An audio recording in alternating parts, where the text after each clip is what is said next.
agora tem tudo a ver com a lição que nós estudamos. Por quê? Porque nós temos que pregar, temos que estudar, ao qual nós falamos dos últimos dias que estamos vivendo. Então temos que entender e temos que ter a sabedoria ao qual estamos passando e que temos que buscar e que temos que ter na nossa vida. Hoje, o título dessa pregação hoje é: você é cristão? O que você imagina? O que você pensa? Como você vai ver, tudo tem a ver com a lição que nós tivemos. O que é ser cristão? Há vários requisitos, há vários adjetivos, né? Muitas coisas dão o significado do que é ser cristão. Mas em uma delas, nós vamos aprender hoje, vamos estudar hoje, que ser cristão é ter o caráter de Cristo. Né? Todo mundo sabe disso. É caminhar como Cristo caminhou, nos lugares que ele andou, fazer aquilo que ele fez. Né? Ou seja, então isso é ser cristão. E vamos saber também para que Deus fez o ser humano. Vocês têm essa resposta? Para que o ser humano? Para que eu, você, nós fomos criados? Em que sentido nós fomos criados? Abra a palavra do Senhor, Isaías 43, 7. Vamos ler esse versículo. Você vai ver que Deus tem um propósito ao criar o ser humano. Você vai ver que Deus tem um propósito nisso ao qual Ele fez o ser humano e o chamou e fez, né, a sua imagem e semelhança. Isaías 43, 7. Pode ler para a gente. Precisamente tudo que é chamado pelo meu nome, porque eu o tenho criado para a minha glória. Eu o tenho formado, sim, eu o tenho feito. Olha só, Deus fez o homem para a glória dele. Amém. Unicamente para isso. Ele fez o homem e formou para a glória dele. Então, realmente, nós estamos aqui hoje, nessa passagem, ao qual Deus nos permitiu estarmos aqui agora, e estamos fazendo a vontade para dar ao Senhor a glória ao qual Ele citou nesse versículo. Vamos imaginar, vamos voltar lá na criação, quando Deus foi criar o homem. Gênesis 1, 26, vamos ler, nós estudamos isso, mas vamos ler. Gênesis 1, 26, nós sabemos disso. Tudo Deus disse haja, mas quando foi fazer um homem, né, Ele disse façamos. Vamos ler, nós todos conhecemos esses versos, mas vamos estudar, vamos ler, para que no final de tudo os irmãos venham compreender a palavra de hoje, venham compreender o que o Senhor está falando hoje. Pode ler para a gente, Gênesis 1, 26. E disse Elohim: façamos o homem à nossa imagem, conforme a nossa semelhança. Domine ele sobre os peixes do mar, sobre as aves do céu e sobre os animais domésticos, e sobre toda a terra e sobre todo réptil que se arrasta sobre a terra. A palavra diz, façamos o homem à nossa imagem e semelhança. Que imagem você é de Deus? Que imagem você é de Cristo? Assim como disse, né, há várias palavras, várias coisas que somos a imagem do Pai, a imagem do Filho. Mas que imagem você carrega do Pai? Que imagem você carrega do Filho? E hoje nós vamos aprender sobre uma delas, que é o caráter. Né? Nós falamos isso aqui, o irmão citou isso aqui. O caráter, né, do Pai e o caráter do Filho. Aí já em Gênesis também, vamos ler Gênesis 2:7, a criação, quando Deus foi fazer o homem, para que nós possamos entender cada verso, cada palavra, tudo aquilo que o Senhor tem feito para a sua glória. Pode ler para a gente. E formou o Senhor Deus o homem do pó das narizes, do forno da vida. E o homem foi feito alma vivente. O que é alma vivente? O que o Senhor soprou nas narinas do homem ali quando Deus fez Adão? O seu fôlego de vida. Ou seja, o fôlego que vem somente do Pai. Ou seja, que o Pai soprou ali sobre aquele homem, aquela criatura até então, mas quando ele tomou forma de vida ali, passou a ser, né, ali, filho de Deus. Onde Deus colocou o homem? Gênesis 18 está aí após o próximo verso, né? Vamos ler. Plantou o Senhor Deus o jardim do Éden, da banda do Oriente, e pôs ali o homem que tinha formado. Olha só, que maravilha. Deus fez o homem aquilo que ele fez para adorar, para a sua glória. E Deus colocou ele num local aonde ele teria sofrimentos, aonde ele teria que passar por tribulações.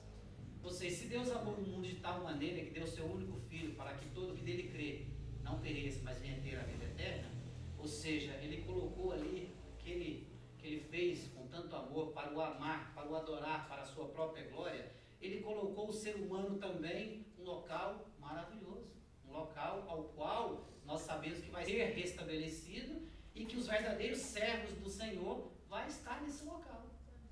Mas para isso, meus irmãos, nós temos que viver hoje o caráter de Cristo em nossas vidas. Nós temos que viver hoje aquilo que o Senhor tem nos trazido para os últimos dias. Hoje, que nós somos, né, o sal da terra, nós somos a luz do mundo que leva a palavra do Senhor para que as pessoas venham conhecer. Amém.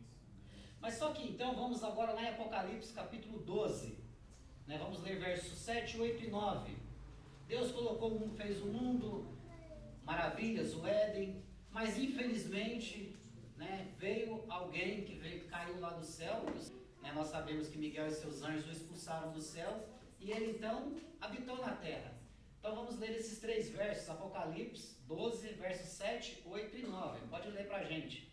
Irrompeu uma guerra no céu, Miguel e seus anjos batalharam contra o dragão, e o dragão e os seus anjos batalharam, mas eles não venceram, nem se achou mais lugar para eles no céu.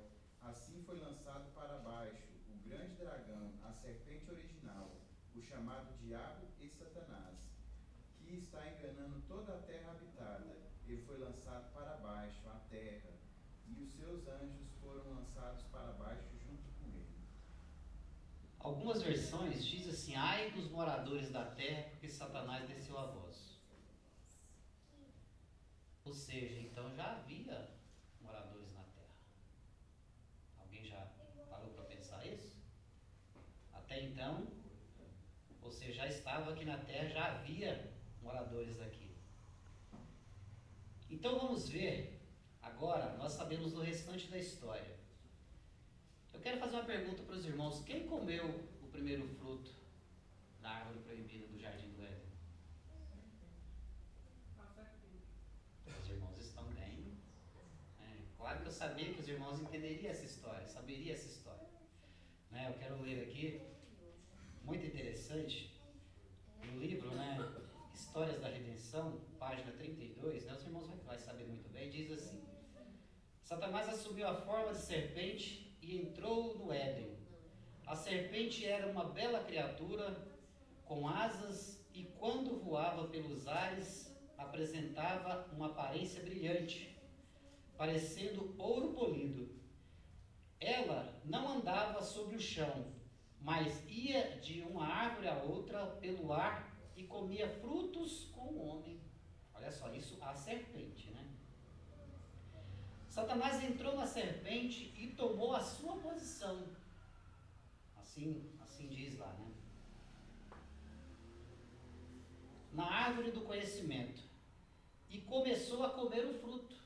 Então, até então a Bíblia diz que a serpente induz Eva a comer. Mas lá está escrito que a serpente comeu, foi a primeira a comer o fruto.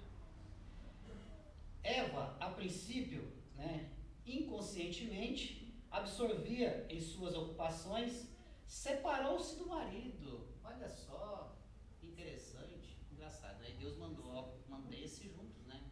Estar junto ao tempo todo, né? Para que um dê forças ao outro. Hoje, a igreja de Cristo, né, a igreja remanescente hoje, estar unidas, estar sempre juntas, porque um dando força ao outro, ou seja, mostrando o caminho, indicando, estudando, porque ninguém é sábio bastante para dizer que já está sábio, justamente, né? Olha só, quando percebeu o fato, sentiu a presença do perigo, mas de novo imaginou estar segura. Imagina só, né? Mesmo não estando ao lado do marido. Tinha sabedoria e força suficiente para discernir o mal e resistir-lhe. Nós sabemos o que é certo e o que é errado, né? Eva, né, tinha esse conhecimento. Os anjos haviam advertido para que não fizesse isso. Eva logo se admiração à árvore proibida. Eva, né, logo viu que o fruto era muito belo, né? Pensava consigo mesmo: por que Deus decidira proibi-los de comê-lo ou tocar nele?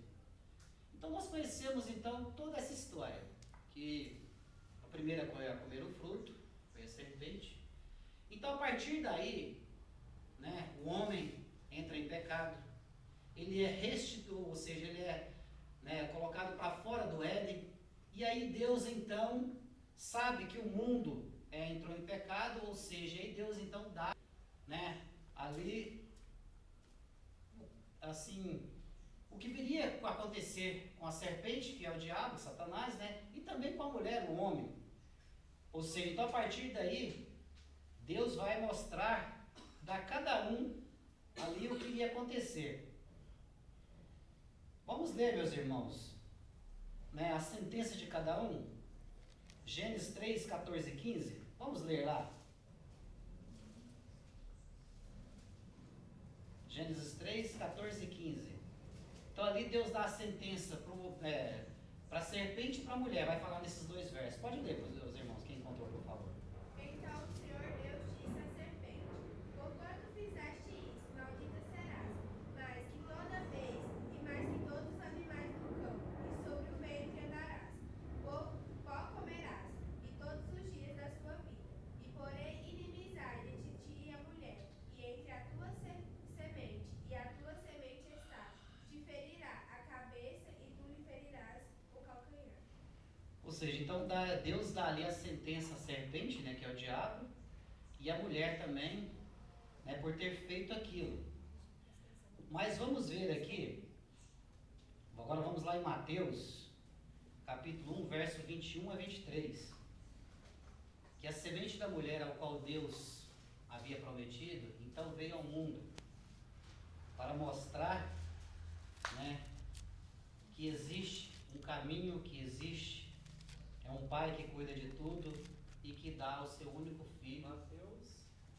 Mateus 1, verso 21 a 23. Tenho certeza que os irmãos conhecem todos esses versos, mas é bom a gente estudar um pouquinho para entendermos. Quem encontrou pode ler.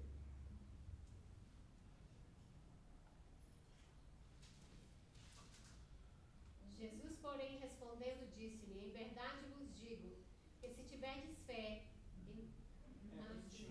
Mateus 1, 21 a 23. Desculpa, eu fui para o capítulo 21. Podem ler aí, irmãos, por favor. Ela dará à luz a um filho e chamará o seu nome Jesus, pois ele salvará o seu povo de seus pecados. Ora, tudo isso aconteceu para que pudesse cumprir o que foi dito do Senhor pelo profeta Isaías. Eis que uma virgem conceberá e dará à luz um filho, e eles chamarão o seu nome Emanuel, que sendo interpretado é Deus conosco. Emanuel, Deus conosco. Jesus disse várias vezes, né? Eu estou no Pai e o Pai está em mim. Se ele estava com o Pai e o Pai nele, então Jesus estava conosco em carne e o Pai estava conosco. Ou seja, o Pai veio ali com Cristo, assim como diz a palavra, Emanuel, Deus conosco. E a palavra nos diz que Jesus é a verdade, né? O Verbo se fez carne e habitou entre nós, que está escrito lá em João 1,14. Cristo é a verdade. Cristo veio para nos mostrar que a palavra do Pai, que tudo aquilo que o Pai escreveu é verdade. E que aquele que se rebelou contra o Pai, contra a verdade do Pai, é mentira. Nós sabemos disso. Cristo veio a esse mundo para mostrar a direção. Falar, este caminho é a verdade, esse aqui é a mentira. Então Cristo veio para nos mostrar que Ele é a verdade, né? Assim diz, Jesus é a verdade, Satanás é a mentira. Amém. Verdade? Vamos ler Lucas 2,52, só para a gente ter um pouquinho a mais de compreensão.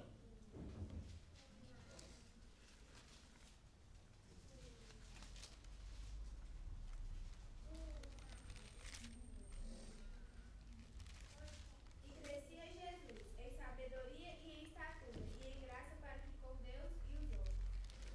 Como Jesus crescia? A palavra disse que ele nasceu de uma virgem, a palavra disse que ele ia se chamar Jesus, Emanuel, né? Significa Deus conosco. Mas como ele crescia? Não somente em estatura.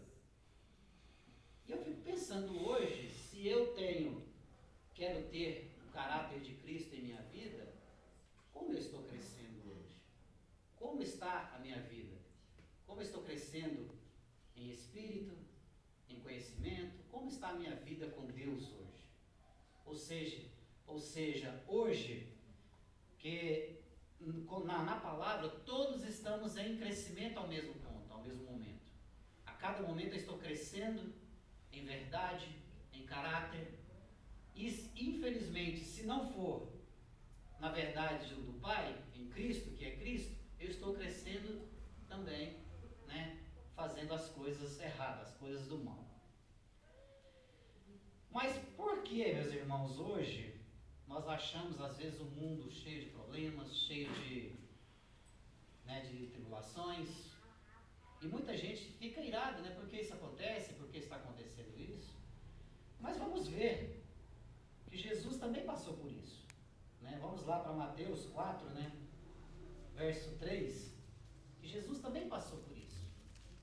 Jesus foi tentado, a palavra diz, vamos ler lá, Mateus 4, verso 3.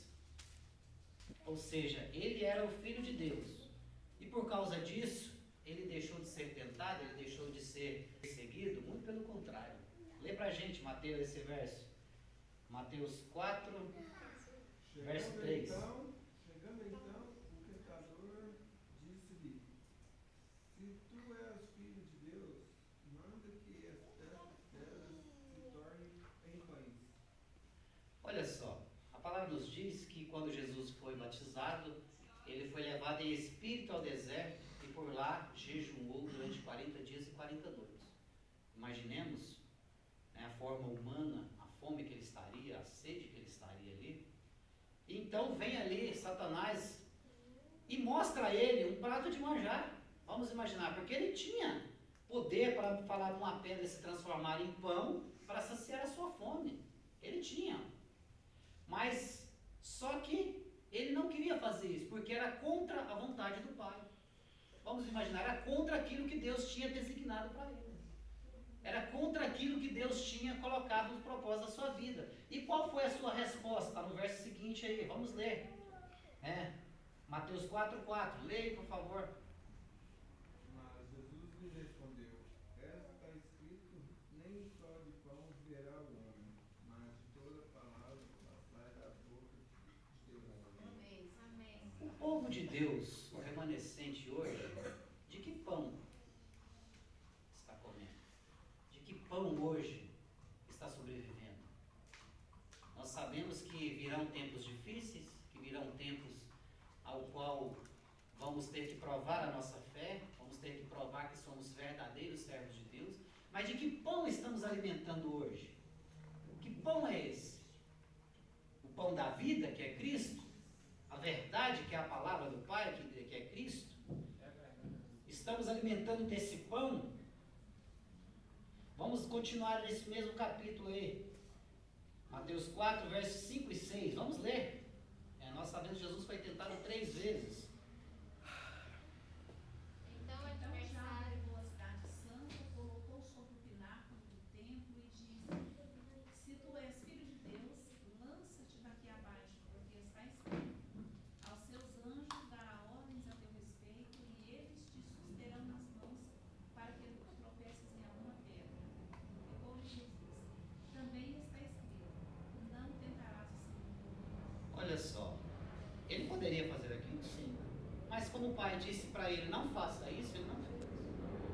Meus irmãos, eu fico pensando quantas vezes, né, a gente temos visto o Senhor nos advertir, nos falar daquilo que Ele tem para nós, das coisas que Ele tem nos reservado, mas também temos que obedecê-los nos mandamentos, obedecê-los nos estatutos ao qual Ele impôs para nós. E às vezes a nossa carne, a vontade, o desejo de pecar, que é carnal, às vezes prevalece. Mas o que Jesus disse aqui? Que nós não temos que colocar Deus à prova. Ou seja, nós temos que resistir. Nós temos que ser verdadeiro servo de Deus e não aceitar aquilo que o diabo vem colocando nas nossas vidas, vem colocando ali, às vezes ali adiante, para que nós venhamos pecar contra o Senhor. Então muitas pessoas pensam que porque Jesus era o Filho de Deus, ele não devia ser tentado, não devia passar por problemas. E eu fico pensando, se Jesus foi tentado, se Jesus passou por tribulações, ou seja, se nós queremos ter o caráter de Cristo, queremos ser semelhantes a Ele em adoração ao Pai, nós estamos isentos disso? Nós estamos isentos, né, dessas mesmas coisas? Então vamos prosseguir nesse mesmo capítulo aí. Mateus 4, verso 7, vamos ler aí, que é a terceira tentação. Aliás, Mateus 4, verso 7. Disse-lhe Jesus, também está escrito, não tentarás o Senhor teu Deus. Isso, não tentarás o Senhor teu Deus. Agora leia 8 e 9. Novamente o transportou o diabo a um monte alto e mostrou-lhe todos os reinos do mundo e a glória deles.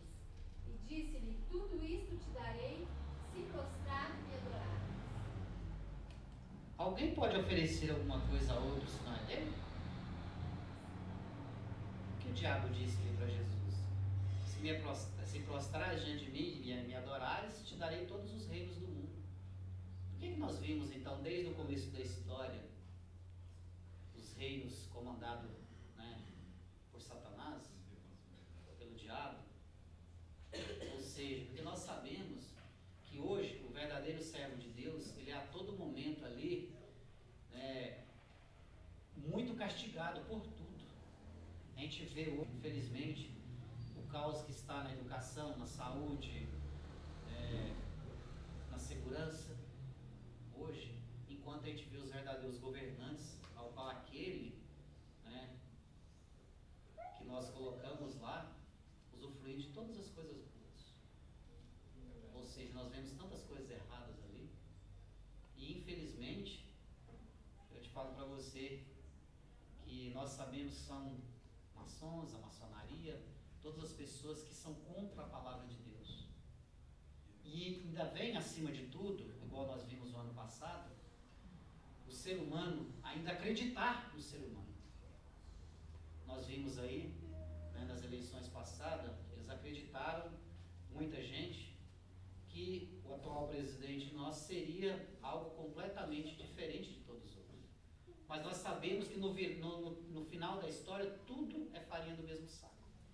Então eu não tenho que colocar a minha vida, eu não tenho que colocar, né, os meus planos nas mãos do ser humano. Eu tenho que pensar em Cristo, pensar em Deus. Eu tenho dito isso lá no meu trabalho. Tem pessoas que estão esperando uma melhora da água para o vinho. O que eu tenho dito? Eu falo assim, ó, não espere melhora. Se prepare para o pior. Porque se vier melhora, amém. Mas se piorar, você está preparado. Você está alicerçado. Você está firmado na rocha que é Cristo. Ou seja, não devemos confiar no homem, porque assim diz a palavra, maldito o homem que confia no homem. Resposta de Jesus, Mateus 4:10. Vamos ler.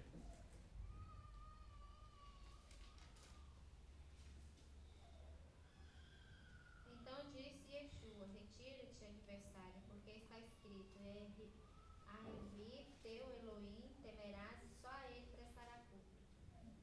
A que Deus nós estamos prestando culto?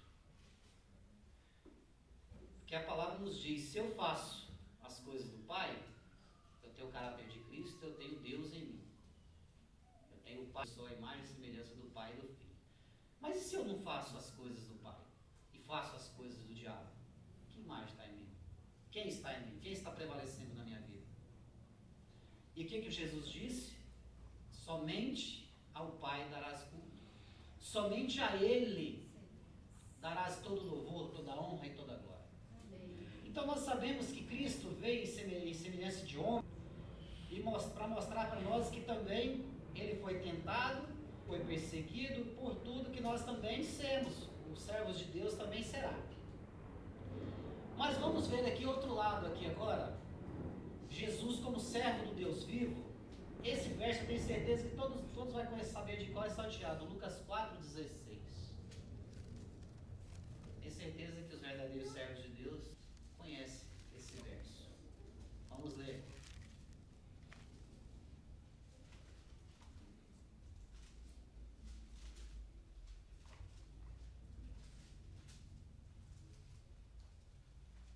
E ele chegou a Nazaré, onde foi criado, e segundo seus costumes, tendo vindo sábado, e se levantou para ver o corpo. Olha só. Jesus teve problema, tribulações, foi tentado, mas ele também tinha obrigações. Você, eu, nós temos obrigações com o Senhor. A palavra nos diz que ele, com minhas palavras, trabalhava 6 dias por semana, de domingo a sexta, mas que dia que ele ia na sinagoga? No sábado. Meus irmãos, confesso que hoje, pedi para você ver que queria chegar mais cedo aqui hoje.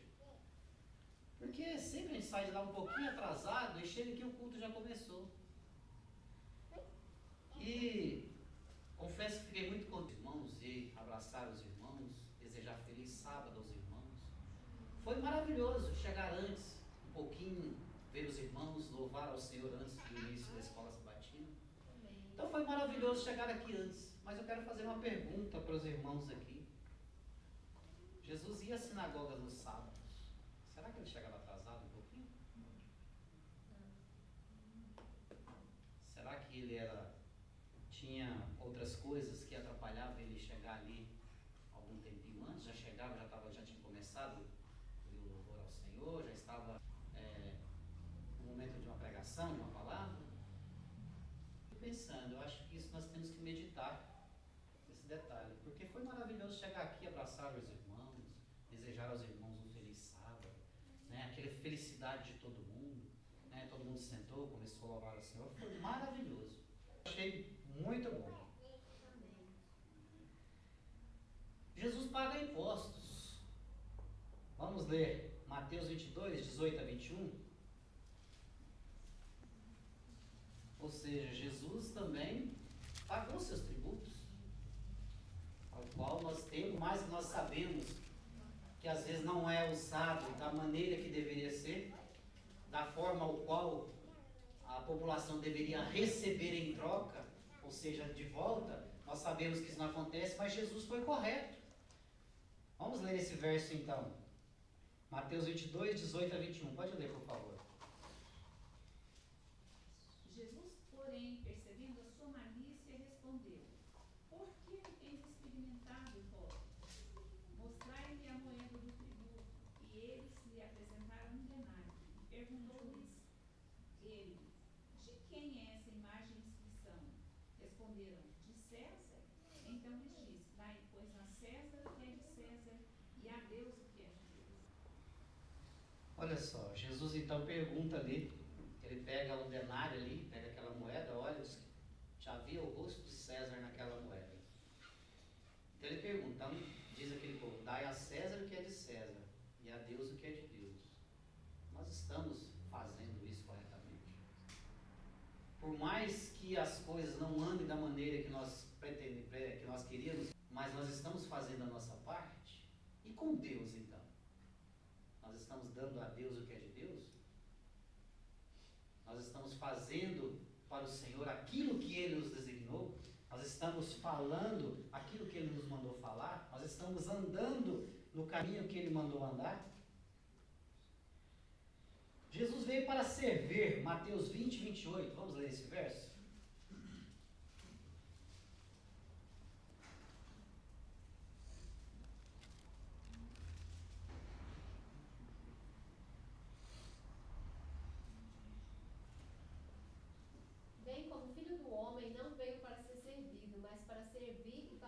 sua vida em resgate de muitos.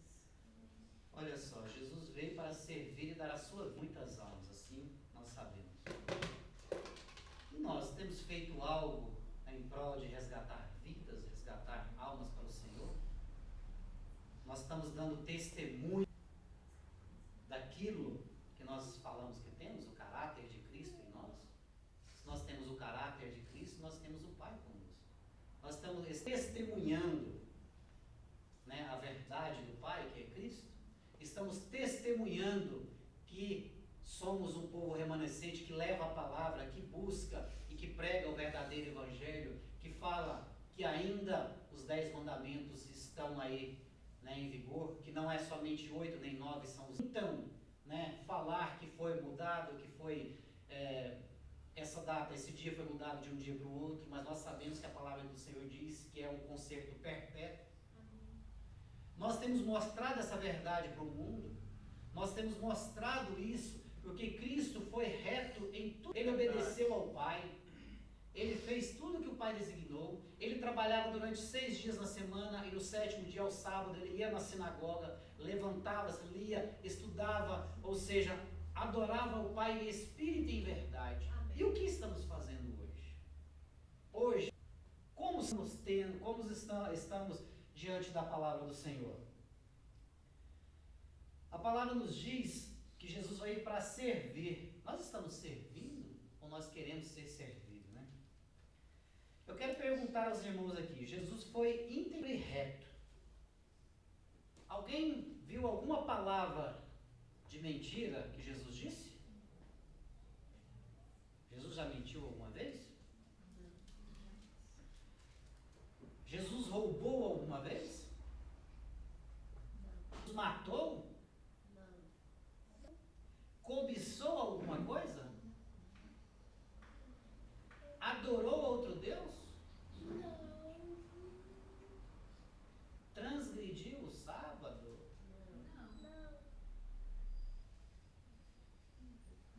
Aí eu te pergunto, você é verdadeiro cristão? Você tem o caráter? Nós temos o caráter de Cristo em nós? A glória de Deus resplandece em nós, aonde nós passamos, aonde andamos, aquilo que falamos, as nossas vidas dá testemunho daquilo que eu prego, os meus passos, né, daquilo que eu falo, o caminho que eu ando. Como nós conhecemos a história, nós sabemos que Deus fez o homem para o adorar, para a sua glória. Mas Satanás, então, com sua astúcia, né, foi lá e fez com que o homem pecasse. Esse aí que você fez? Não. Esse aí que você mandou seu filho para dar sua vida por ele, você fala que o ama tanto, ele não te merece, não. Esse aí que você fala que tem o seu caráter, ou seja, para nós que é possível sim obedecer e andar em retidão a ele. Amém. O diabo veio e fez com que entrasse o pecado no mundo e colocou na mente das pessoas que não é possível. Muita gente hoje acha que não é possível andar, viver sem pecar. Mas e você? O que acha disso? Deus acredita em você. Cristo veio e morreu, deu a sua vida na cruz para mostrar que é possível Deus vivo, obedecer a Ele, andar segundo os seus mandamentos e fazer a sua vontade. Amém. Mas o diabo falou, não, esse aí te troca por um prato de lentilhas, te troca por um denário a mais no final do mês, te troca por algo, por uma beleza, por alguma coisa ao qual o mundo vem a oferecer. Mas eu te pergunto, e você? Está obedecendo? Você anda segundo a vontade do Pai? Resiste os manjares do diabo? Resiste aquilo que o diabo tem colocado à sua frente? Ou você aceita Cristo na sua vida e fala, eu quero andar como Cristo andou. Eu quero fazer o que Cristo fez. Eu quero servir ao Pai como Cristo serviu. Ou seja, agora isso aí depende de quem? De nós. De mim, né, de cada um. Eu não vou levar o irmão para o céu, o irmão não vai me levar para o céu. Vai depender de mim. Ou seja, o que eu faço hoje é para a glória de quem? É do Pai? É para a glória do nosso Salvador, né, que está conosco? É o caráter dele que está conosco? Ou é, infelizmente, o diabo, é Satanás agindo, né, em nós para que nós não venhamos ter o caráter do Pai, mas sim o caráter dele? A palavra nos diz que muitos serão chamados e poucos escolhidos. Sabe por quê? Porque hoje o mundo ele está atrás de riquezas, bens materiais, belezas, né? Quer estar aí todo mundo em forma, todo mundo em bonitão, todo mundo aí, e não quer hoje buscar a verdade de Cristo para ele. Hoje o mundo oferece maravilhas, hoje o mundo oferece tudo de bom, mas quando você olha lá no final da história, você vai ver que aquilo te afasta da verdade do Pai. Aquilo te afasta da presença de Cristo em sua vida. Mas, e o testemunho? Ao qual eu quero testemunhar a minha vida? Meus irmãos, esta é a palavra do Senhor nesta manhã. Qual o caráter que nós temos hoje? Verdadeiramente, nós testemunhamos que somos guardadores do sábado? Verdadeiramente, nós testemunhamos que obedecemos os 10 mandamentos? Verdadeiramente, nós ser como Cristo, andar neste mundo sem pecado, fazer a tua vontade, resistir às tentações, resistir tudo aquilo ao qual o diabo vem colocar ali adiante? Mas nós temos que saber que se Cristo foi tentado, se Cristo, né, ele foi, né, pregado numa cruz, foi condenado, foi morto, é porque ele deu a sua vida e ele sabe que nós, os verdadeiros adoradores, que adoram o Pai em espírito e verdade, também vai discernir o que é certo e o que é errado, e o caráter dele vai resplandecer. Amém? Que o Senhor possa falar com cada um, que nós possamos a cada dia, meus irmãos, ser como Cristo foi aqui na terra. Amém. Andar como ele andou, fazer as vontades que o Pai ordenou a ele. Porque assim como nós estudamos aqui, Pai, né, é só um. Cristo é nosso irmão. Ou seja, ele está ali intercedendo por nós. Mas a todo momento nós temos que resistir e temos que andar no caminho certo, no caminho reto. Porque isso Cristo nos ensinou. Amém? Amém.